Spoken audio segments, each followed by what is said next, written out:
the backstop and convince dissident MPs in her own party that it isn't something permanent. She's going to, it's thought, try and get the EU leaders, starting a process tonight, not all going to happen tonight, to come up with something called a joint interpretive instrument. And you can tell already, talking to the dissident MPs over here, that not many of them have their ears open in great expectation of being wooed by that. And what's interesting as well, looking at the draft communique that's due to come out of the summit over there in Brussels, is that the EU leaders aren't entirely sure whether Theresa May can sell her deal, even with a bit of help from them. The communique talks about the need to assess the need for reassurances. Are they really going to help? And of course the Austrian Chancellor said today that it wasn't always easy to cater for British MPs because they weren't always rational. As for the cabinet back here, you're finding divisions there between some people who think that the deal is actually dead and it's time to move on, to start working backwards, as it were. Go to the House of Commons, have some votes and see where there is a majority for anything and then try to adopt that. Other cabinet ministers, and Theresa May clearly, still trying to put her deal in a better place and glue the DUP back to the government. Here's how day one after the big vote went. Theresa May said she hopes to start a process in Brussels tonight that could rescue her Brexit deal. The Prime Minister said she wants legal guarantees that Britain couldn't be trapped in a customs arrangement forever against its will. I will be showing the legal and political assurances that I believe we need to assuage the concerns that members of Parliament have on this issue. I don't expect an immediate breakthrough, but what I do hope is that we can start to work as quickly as possible on the assurances that are necessary. The Irish Prime Minister warned no one should expect a treaty change. When it comes to the assurances that Prime Minister May is seeking, as the European Union, we're very keen to offer explanations, assurances, clarifications, anything that may assist MPs to understand the agreement and hopefully to support it, but the backstop is not on the table. The Prime Minister repeated the pledge given to her own MPs yesterday to save her political skin. She would quit Downing Street before the next election.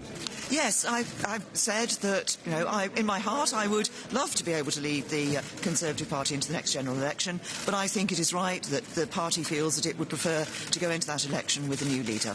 The Parliamentary Party does have confidence. Yeah! The morning after that announcement, her would-be political assassins were anything but reconciled.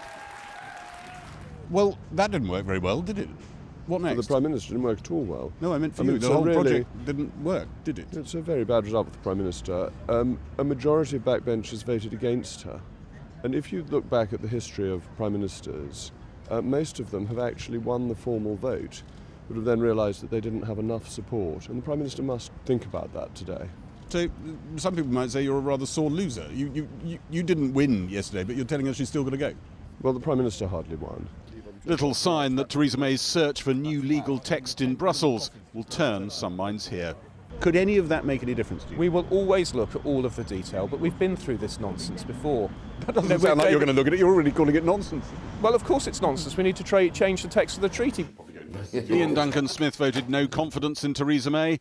This office yesterday, a hive of rebel activity. This was the war room. No, this is completely overwritten. Quite busy in here last night. We were busy, but people coming back and talking. But he says it was Philip Hammond calling rebels extremists that tipped his vote. It sort of makes you think, if that's what you think of us, then we need to send you a strong message. That is what helped to send you upstairs. Almost to certainly. The ballot paper saying no confidence. Completely. To some people in number 10, you and the people who voted with you last night look like the irreconcilables. And if there's ever to be a deal to get through Parliament, they're going to have to reach across to Labour MPs to get it through. Well, I have a simple warning to them about this. Be careful who you reach out to, because this is not irreconcilable. A stunt by supporters of another referendum on Brexit. Some cabinet ministers think Theresa May's deal is bound to be defeated in the Commons. And they want what they call indicative polls to see whether any proposition could win a cross-party majority in Parliament. To get a majority in the House of Commons, you need the support of 320 MPs. If there were to be indicative polls now of the two options that get talked about, neither would do very well. Norway Plus, staying in the single market and the customs union, would get pretty puny support. Second referendum, not much better, nowhere near the majority mark. But if come January the Prime Minister's option was knocked out in a drubbing in a House of Commons defeat and the clock was ticking, supporters of both these options think they would have serious surge potential in their support. But each of them needs the other option to have been knocked out first before they have any chance of getting over the line. It's a battle between these two options to be the last one considered. It has to be a front bench. One of the front benches has to change its policy on this. But as soon as a front bench, be it Labour or Conservative, decides that it is for the people's vote, for a final say for the British public, it passes. If Parliament betrays the vote of the public by voting for the EEA and the customs union, whatever that in the end looks like, or votes to overturn the result, or votes to have another referendum, then woe betide the MPs who've done that. Because I think the public will rise up and say, no, this is not what we expect from our democracy. Rival projects and enemies still circle the Prime Minister. Even cabinet ministers are saying the chances of her getting changes to her deal that change the House of Commons numbers look very slim. Gary Gibbon reporting there. Well, there was a fleeting moment of levity here. This is what the Lithuanian president, the formidable Galia Grybauskaitė, tweeted today. Hashtag Brexit Christmas wish. Finally decide what you really want and Santa will deliver. But will he? Santa was absent for Theresa May in Brussels today as we put the same question to a lineup of EU leaders. The Commission, the Council, a bird's eye view of the centre of European power. Here they thought they'd put Brexit to bed a few weeks ago and could concentrate on more existential matters. But the politics of Westminster has hijacked the EU's end-of-year summit, and Theresa May has returned one more time to woo the people who could throw her and her deal a lifeline. Like him, Xavier Bettel of Luxembourg, 3 kisses and plenty of respect for the woman who soldiers on. But what else? Prime Minister Bettel, Prime Minister, just one quick question. Matt Fry, Channel 4 News, how are you? I'm fine, and yourself? You just said you're willing to help. Yes. Are you willing to make concessions that will help that lady over there, the Prime Minister of Britain, to get this deal through Parliament? It depends what you call concessions. The fact is, if there are things we should have explanations or more clarity, I fully agree. But we can't renegotiate the So no renegotiation? The renegotiations is... The backstop stays where it is? We can't...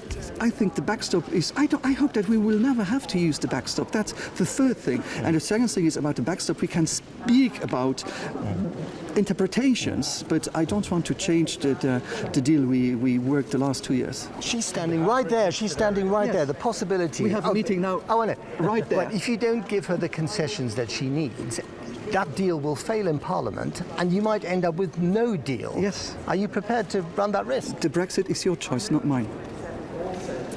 The Brexit was a choice of the UK, not a choice of us. So you're prepared to run the risk of no deal? We have to be able to be prepared for everything, but I hope that we'll be able to find a deal. Do you hope that we might stay in the European Union? That would be... Look what I'm wearing. I still believe. Next up, Klaus Johannes, President of Romania, a touch frostier. It's a good deal. My recommendation is take it. Then the Prime Minister of the Netherlands, Mark Rutte. I have the greatest respect for the way she is doing this, the tenacity, the resilience. She really has risen to the occasion. Are you prepared to make concessions to Theresa May so that she can actually get this deal through Parliament? Well, I think, first of all, it will be impossible to break open the negotiated withdrawal agreement. I think that is a given. So what we need to do, because of the red lines, you guys in the UK yourself drew, which was one, no border in the Irish Sea, no membership of the customs union, no free movement of people. Given all those red lines, this is the only deal possible on the table. We've entrapped ourselves in our own red lines. Well, that's up to you to think. I couldn't possibly comment. No. Nor could President Macron. Are you prepared to help Theresa May to get her deal through Parliament? President Macron. Only with kind words. but not legal changes to the treaty. So the EU leaders who stood in silence and solidarity today for the victims of the Strasbourg shootings may well be sealing Theresa May's fate. She has survived the nastiness of her own party. She may not survive the kindness of strangers. Well, joining me now is the Green MEP Ska Keller, leader of the Green Group in the European Parliament. Thanks for coming on the programme. Do you really think that European leaders are prepared to see Britain go over the cliff into a no-deal Brexit with all the connotations and consequences for the world economy, especially when America's teetering on the edge of recession?